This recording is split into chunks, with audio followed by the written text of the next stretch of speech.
Hey guys, my name's Kason. I'm with Team Hogwash, and today I'm going to teach you how to sight in your Option 6S sight.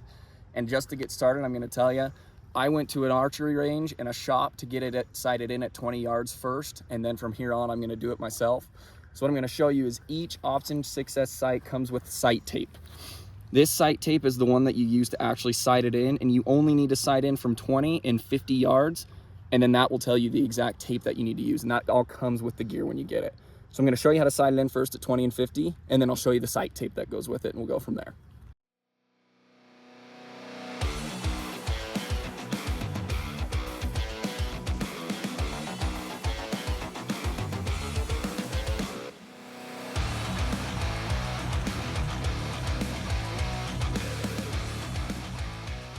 What I typically like to do is shoot 3 arrows to see where I'm at on the target.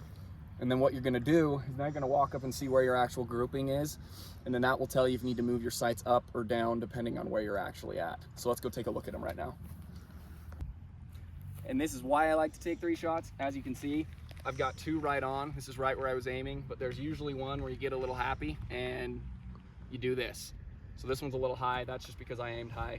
But these 2 are right on. It means my 20 is on. And that means I can now go out to 50 with my sight and sight it in from there now to find the right sight tape. Okay, now that we got our 20 sighted in, we're ready to go, and we can move down to our 50. So you see all these lines down here. This is what tells you which sight tape you're actually gonna put on once you have sighted in at the 50. So now it's just kind of a guessing game. We're gonna move our floating pin down to where you think 50 yards would be, and then you just take a few shots. And you'll just test it in each area, and then that will decide which sight tape you need to put on at the end. So let's shoot that 50-yard shot.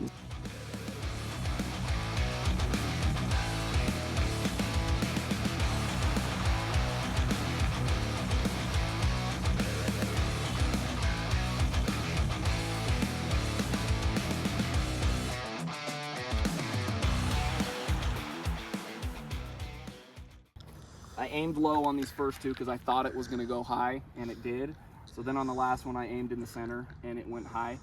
So what that means with the pin is that we now need to follow it. We need to move the 50-yard pin up and then see if that will lower where my arrows are going. So we're going to go back and shoot again and raise the pin up a little bit and see if that fixes the problem.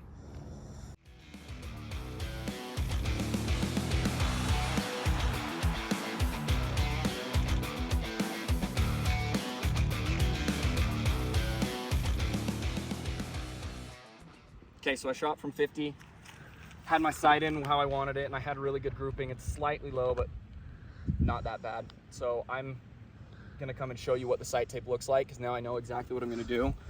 So I had mine in right here, and I'm in the blue 1 group. So now I can go back to the sight that was included with this Option 6S.